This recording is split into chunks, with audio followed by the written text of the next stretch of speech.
I'm sorry about that, Crayus. Mahinang anas ko. Hindi ko lang kasi napigilan. Dagdag ko pa. It's okay, Olive. I understand. Sagot naman ito. I sighed and leaned my back to the set. Nasa sasakyan kami ni Crayus at pauwi na, ngunit wala sa biyahe ang utak ko. Iniisip ko pa rin ang nangyari kanina. I lost my control that I cried in front of Trina. Kahit sinasampal ko ito at pinagsasalitaan ng masama, umiiyak ako. Kasi hindi naman nagbagong nararamdaman ko. Hindi nawala maski katiting na pait sa aking pagkatao. Ganoon pa rin. Mas nadagdagan pa nga yata iyon. In the end, Crayus lifted me and took me out of the jail. He helped me to calm down. He reminded me about my baby's condition. Dahil ako lang ang naroon. Hindi ko alam kung ano pang mangyayari. I lost my logic that I bursted out. I got carried away. Mahinang anas ko. I looked up and closed my eyes. Nakokonsensya pa rin ako sa ginawa ko kay Trina. Forget about it, Olive. I opened my eyes and looked at Crayus. Seryoso lang itong nagmamaneho. Nakatiim ang mga bagang at mahigpit ang hawak sa manibela. Yes, I will. Thank you, Crayus. Tumango ako kahit alam kong hindi naman niya ito makikita.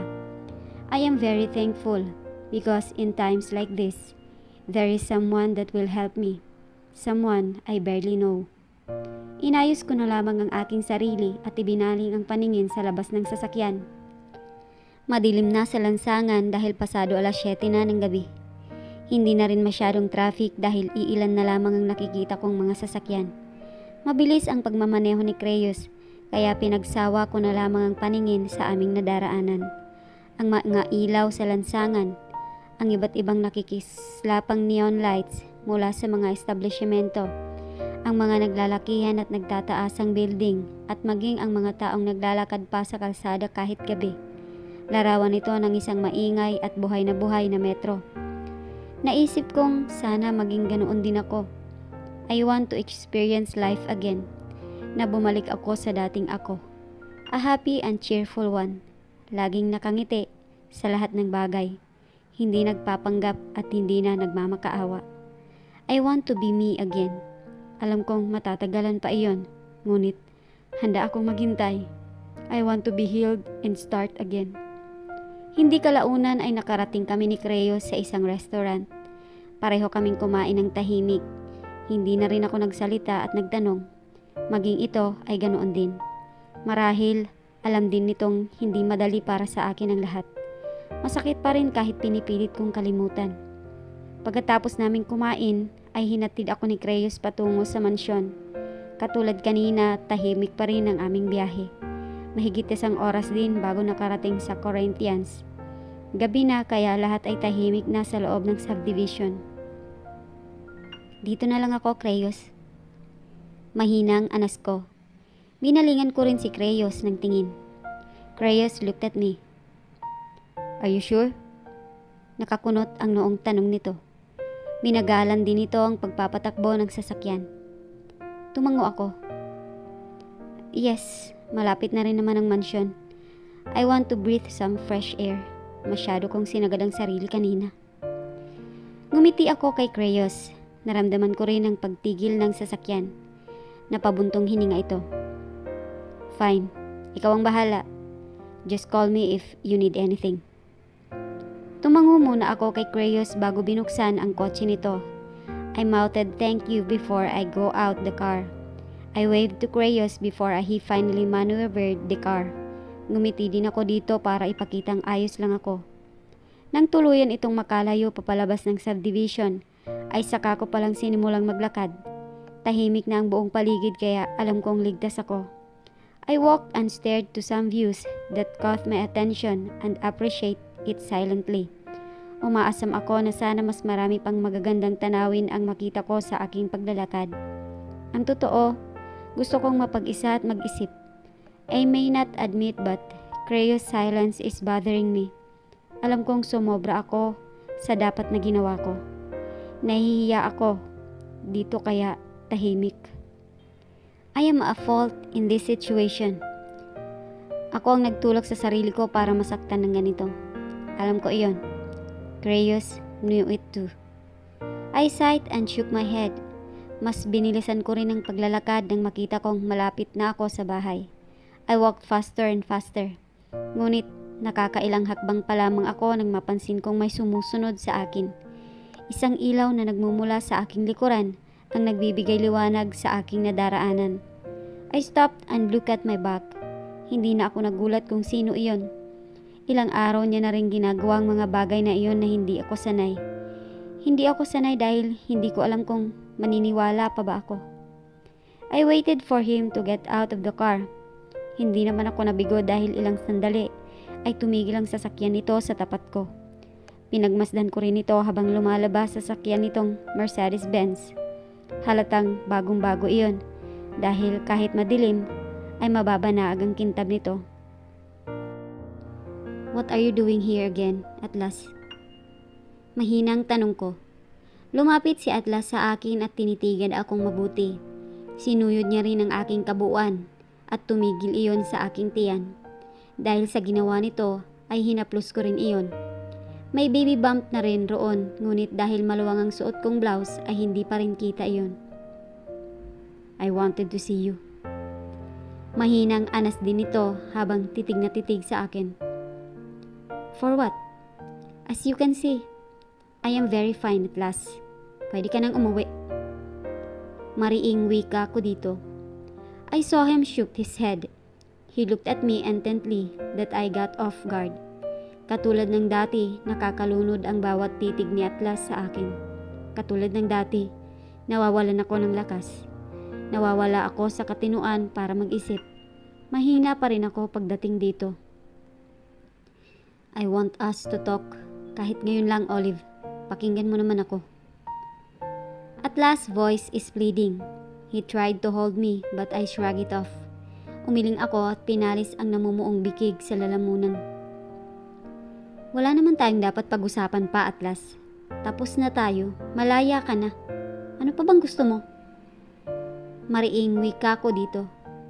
I tried to distance myself from him but his hand is faster. Sa isang iglap lang, hinila niya ako papalapit sa kanya at ikinulong sa bisig niyang matitigas. I tried to push him away but he wouldn't budge. Mas malakas at mahigpit ang pagkakayapos niya sa akin na halos hindi na ako makahinga sa sobrang higpit. I'm sorry. I know it's too late, but I'm sorry, Olive. He said. I felt him kiss to the top of my head. Just this once, Olive. Hayaan mong yakapin kita ng ganito. My heart contracted that it hurts. I tried myself to push him away, but I just can't. Nanghina ako. Sa huli, hinayaan kong ipikit na lang ang aking mga mata at yakapin ni Atlas ng mahigpit. Kahit ngayon lang, titikisin ko muna ang sarili ko. Kahit ngayon lang, pagbibigyan ko muna ang sarili ko. Ilang sandali kong hinayaan ang sarili sa ganoong posisyon kasama si Atlas. Naririnig at nararamdaman ko rin ang eraktikong pagtibok ng puso ko. My heart is beating wildly too, but I need to stop before it's too late. Nakakatakot ang ganitong pakiramdam.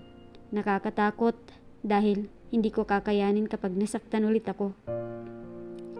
I need to go, Atlas. Nahihirapang sambit ko. His grip tightened. He looked at me in the eye. In the end, he sighed and nodded. Umiling ako. Please, Atlas. Tuluyan akong naglakad palayo kay Atlas nang bitawan niya ako. Alam kong nakasunod siya sa akin pero hindi ko binalak man lang na lingunin siya. My heart felt heavy but I need to. This is for me. Hindi ko nga lamang alam kung hanggang saan ako kayang dalhin ng paninindigan ko para sa sarili. Hindi ko alam kung hanggang kailan ko titikisin ang sarili para makalaya ng tuluyan mula sa sakit. Nang tuluyan akong makarating sa mansyon, ay siya namang pagbuhos ng isang malakas na ulan. Sinalubong kaagad ako ni Jenny nang may mga nag-aalalang tingin. Tinanguan ko lamang ito at nagpatuloy na sa aking kwarto. I am tired and desperately wanted to sleep. Pagkatapos kong magbihis ng pulang silk nighties ay nahiga na ako sa kama. I tried to close my eyes and force myself to sleep, but I can't. Iniisip ko ang nangyari kanina. Iniisip ko si Trina. Iniisip ko si Atlas at ang sinabi nito sa akin. Nakakainis. Sinabunutan ko ang sariling buhok. I hate myself for feeling like this. I am uncertain in so many ways. Gusto kong makita si Atlas na hindi. Marasa kong bumangon sa kama. I looked at the four corners of my room, looking for something I don't know just to convert my attention. In the end, I sighed and shook my head. Nababaliw na yata ako. Nababaliw sa mga nangyayari sa akin. I thought I got interrupted by a loud sound of my phone. Kumunot ang noo ko ngunit inabot ko pa rin iyon. Nagtaka ako nang makita ang numero ng guard sa labas ng bahay ngunit sinagot ko pa rin iyon. Maybe it's an emergency. Hello? Mahinang tanong ko sa kabilang linya. Ma'am, nandito pa po si Sir. Nagpapaulan. Sagot naman ito. My world stopped spinning. I don't know what to do. I can only hear the sound of my own heart beating faster, that it hurts. Ma'am? I can't think straight, but I don't want Atlas to be sick. Mabilis akong naghanap ng roba at ipinatong sa aking katawan. Mabilis rin ang aking mga kilos na lumabas ng bahay. Jenny saw me at the sala, but I did not budge to answer her call. Maging ang mga gwardya sa loob ay walang nagawa. I opened the gate as fast as I could and my heart almost jumped out of my ribs. Atlas is soaking wet. Ang kaninang matigas na aura ay nawala. He is looking at our mansion, particularly in my room. But when he saw me, he shifted his gaze. His eyes are bleeding, but the intensity of gaze is piercing through my soul while walking close to me. Ganun pa man, pinilit kong magsalita kahit pag giniginaw rin ako dahil sa patak ng ulan. Bakit ka nagpapaulan? Malakas kong tanong dito. Umuwi ka na! Dagdag ko pa. I embraced myself. Ramdam ko na ang lamig sa buong katawan ko. Mahal kita, Olive. Gusto kong makita mo na mahal kita mula pa noon. Wika nito nang makalapit sa akin. Hindi ko alam ang dapat na paniwalaan. Hindi ko alam ang dapat na gawin. Napakasarap sa pakiramdam kung ang binibigkas ni Atlas ng mga kataga ay totoo. Itanggi ko man sa sarili. Alam kong ang sinabi niya ay nagdulot ng init sa aking puso.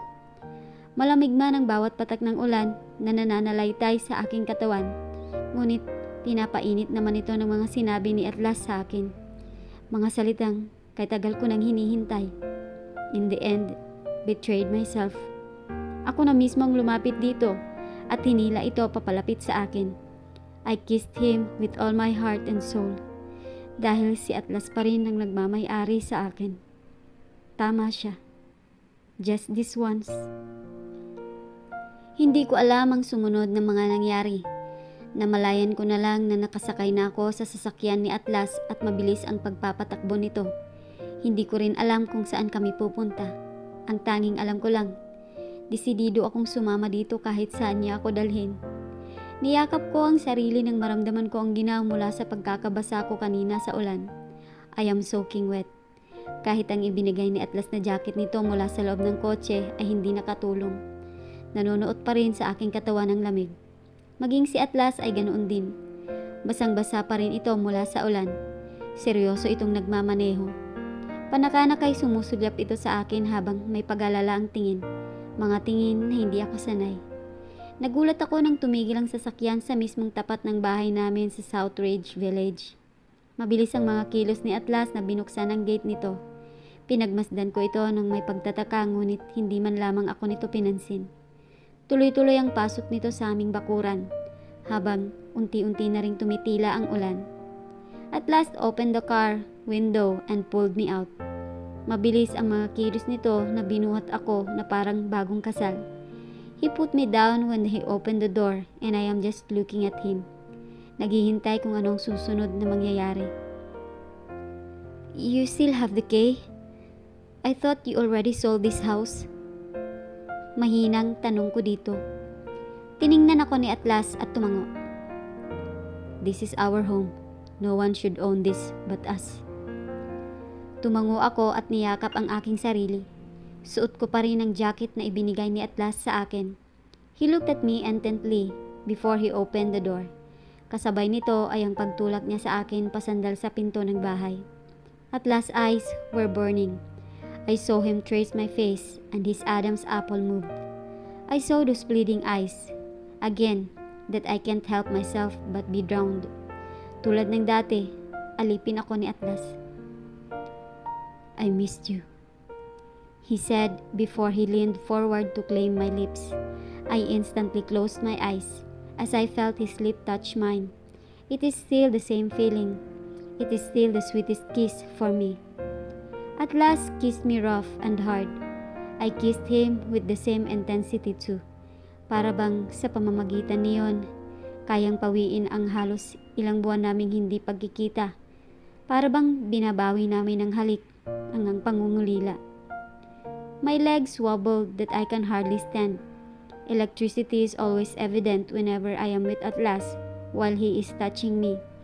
Ilang sandali ay naramdaman ko ang pagbuhat sa akin nito. I instantly wrapped my legs on his waist and snaked my hands on his neck. Atlas is still kissing me and I am kissing him back too. I love you. Napasinghap ako nang halikan nito ang umbok ng aking tiyan. He held me tight in my tiny waist and looked at me straight through my eyes after. Our eyes met and we both stared at each other. Naghihintay sa susunod na mangyayari. Nadadarang sa antisipasyon. Mahal kita, Olive. Mahinang sambit nito. Then, make me yours at last. Nahihirapang sambit ko. I want him more. I want him to claim me in any position he earned. At last, halos hindi ko na marinig ang sarili kong boses nang dinilaan nito ang aking tenga. Mas lalo akong nadarang nang sakupin ng kamay nito ang aking pagkababae. My eyes widened when he played it slowly, caressing it softly that bring me in so much ecstasy, lust, and desire. Napalunok ako. Lalo na nang tingnan ako ni Atlas diretso sa aking mga mata. Katulad kanina ay nakakahalina at nakakadarang ang mga titig nito. I blinked a few times and let myself be downed by the moment, trying to calm myself from the anticipation that is about to happen. Atlas held me in my arms and guided me somewhere. I don't know. Tumigil ito kung saan at kasabay niyon ang paghiya sa akin patalikod at bumungad kaagad sa akin ang puting dingding. Hands up, Olive. Atlas whispered behind my back. I nodded and gladly obliged. Mabilis kong itinaas ang aking mga kamay at inilapat sa dingding. Napapikit rin ako nang maramdaman kong hinalikan ni Atlas ang aking likod, tracing my spine, licking it sensually that made me feel the heat inside of me. Walang panama ang aircon at lamig ng gabi sa damdamin na pinaparamdam ni Atlas sa akin. Damdaming nanunuot sa aking kaibuturan, maging nang sa aking pagkatao. Isang damdaming nakakahalina at nakakadaran. Napakasarap na wala akong nagawa kundi ang umungol at magpaubaya. Ang hininga nito na tumatama sa aking balat ay may lalong nakadagdag sa sidhi ng aking pakiramdam. Nagpaubaya ako sa anumang nais nitong gawin. Naghihintay na malasap muli ang kaluwalhatian sa piling nito at sa paraan na gusto nito. I parted my legs and bent down to give him more access. He thrusted his thing inside of me, rawer and deeper, more faster than the previous one. At last is hitting my G-spot while his hands are caressing my breast. Hindi ko na alam kung ilang beses ko nang sinambit ang pangalan ni Atlas. Hindi ko na rin mabilang ang mga ungol na lumabas sa bibig ko. Hindi ko na rin alam kung ilang beses niya akong dinala sa rurok ng kaluwalhatian. Ang alam ko lang, magkasama kami at sumasayaw sa isang musika na kami lang ang may alam. I woke up the next day feeling heavy. When I opened my eyes, the familiar white ceiling greeted me. I am on my room and I am naked. Nababalot lamang ng makapal na comforter ang aking katawan. Nang luminga ako sa aking tabi ay nakita kong wala na roon si Atlas. Wala rin ito sa loob ng kwarto nang tingnan ko ang buong lugar. I sighed and touched my belly. Inalala ko ang nangyari sa amin ni Atlas nang nagdaang gabi. My screams and my moans. His embrace and his possessiveness to claim me. Everything seemed so real. Hindi ko pa rin mapaniwalaan. Parang napakabilis ng lahat. I sighed again and shrugged the thought of it. Pinilit kong tumayo para sana magbihis ng saktong bumukas ang pinto. My eyes stacked on him, to his handsome face, and to his glorious body. I blinked a few times to regain my senses. I saw Atlas smirked while walking towards me, carrying a tray of food. He is half naked. Tanging boxers lang ang suot nito habang umuusok pa ang pagkaing dala. It's very awkward when you stare at me like that, Olive. Lumunok ito. He put the tray on the bedside table, then looked at me from head to toe. Mas gusto kong kainin ka kaysa sa pagkaing niluto ko, he said sensually. Mabilis kong niyakap ang sarili. My eyes widened when the realization hit me. Napamura ako sa isip at mabilis ang mga kilos na bumalik sa kama at muling takpan ang sarili ng comforter. I heard Atlas chuckled. I looked back at him and gave him a death glare. Stop it! I shrieked. Atlas chuckled loudly. He looked at me like I am the funniest creature he had ever seen and shook his head. He put his hand on his jaw and massaged it lightly. Nakita ko rin kinagat nito ang pang-ibabang labi bago seryoso akong tinitigan. I kissed and touched every part of you, Olive.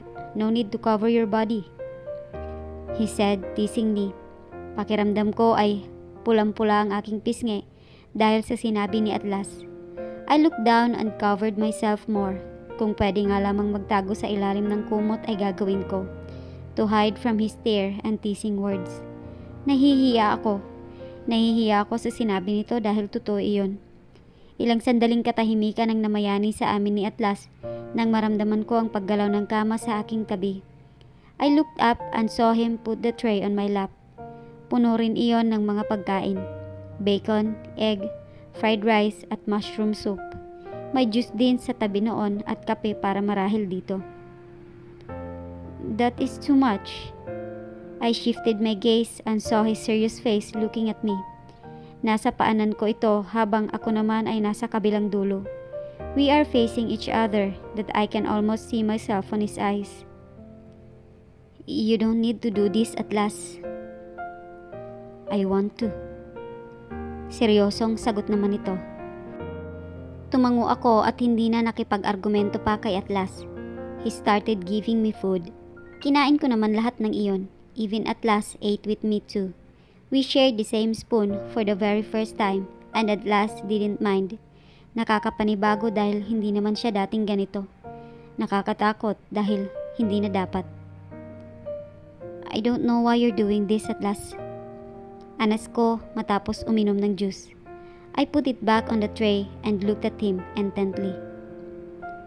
I want you back, Olive. Alam kong huli na, pero gusto kong bumalik ka. Napabuntong hininga ito. I want to start again. Why? I asked, confused. Nakakunot ang noo ko habang nakatitig dito. Dahil mahal kita. Mahinang sagot nito. Kung mahal mo ko, bakit ngayon mo lang sinabi? Tanong ko dito. Bitterness filled my being. Naalala ko na naman ang sinapit ko sa nagdaang 10 taon. My pain and my agony, my cries and my pleading. Hindi pa rin ganoon kadali maniwala. At last words isn't enough. I gave it too fast last night. And what that was, hindi ko na mababago iyon. Pero ang sinasabi niya sa akin, I totally don't know. It's impossible. I can't. Diretsong sagot ko dito.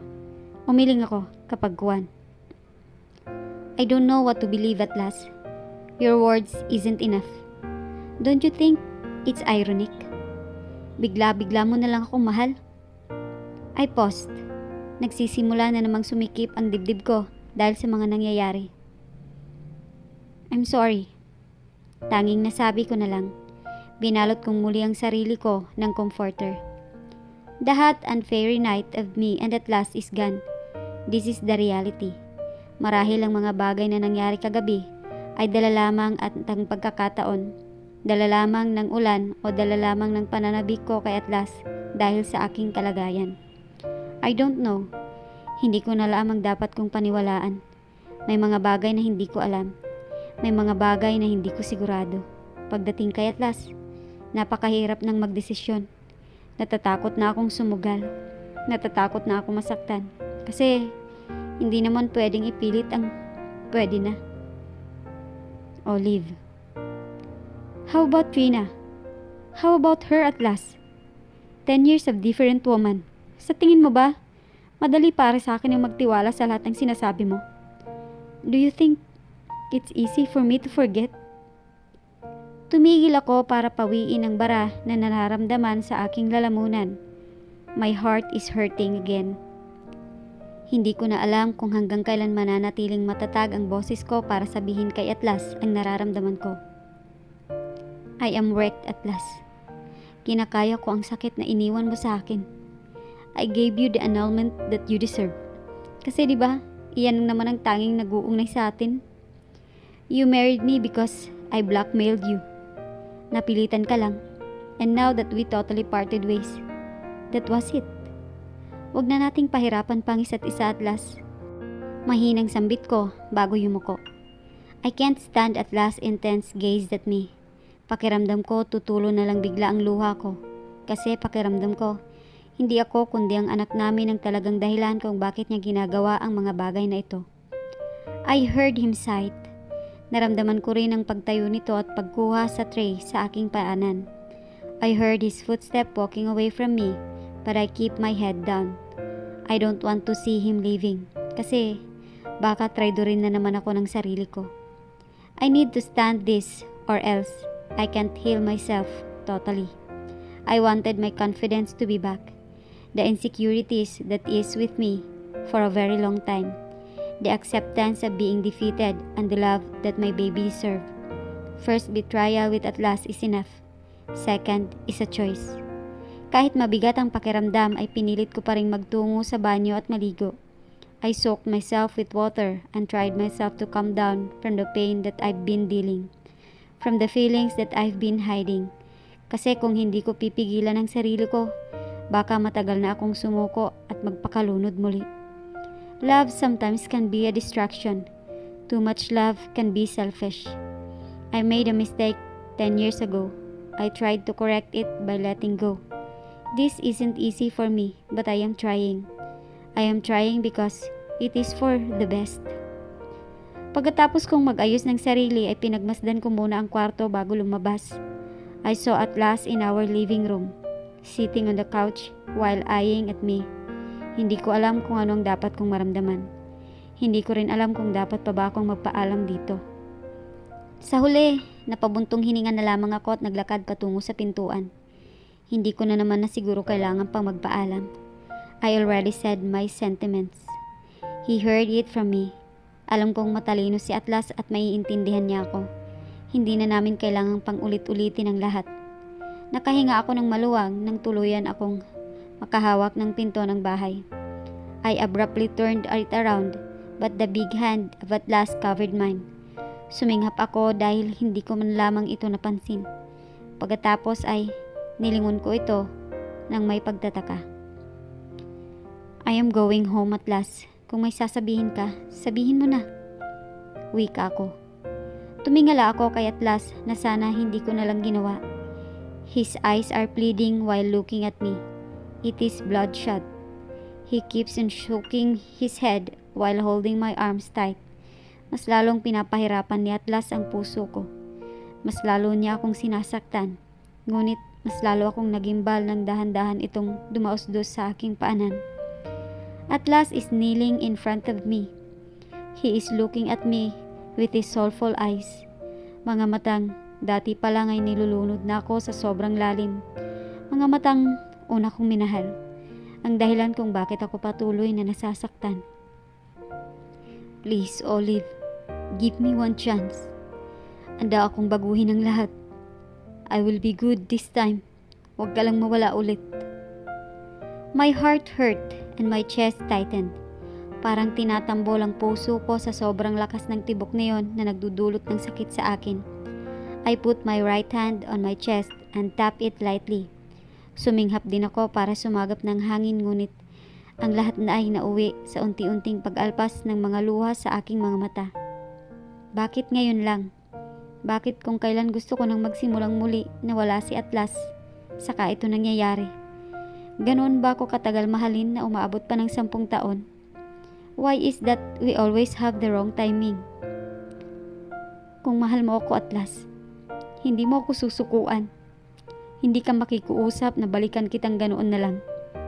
Nahihirapang sambit ko. Sabi nga nila, action speaks louder than words. Kulang ang mga salita ni Atlas para sa akin. At kung mahal niya ako, maghihintay siya. Maghihintay kung kailan maghihilom ang sugat sa puso ko at maging handa para mahalin siyang muli, katulad ng dati.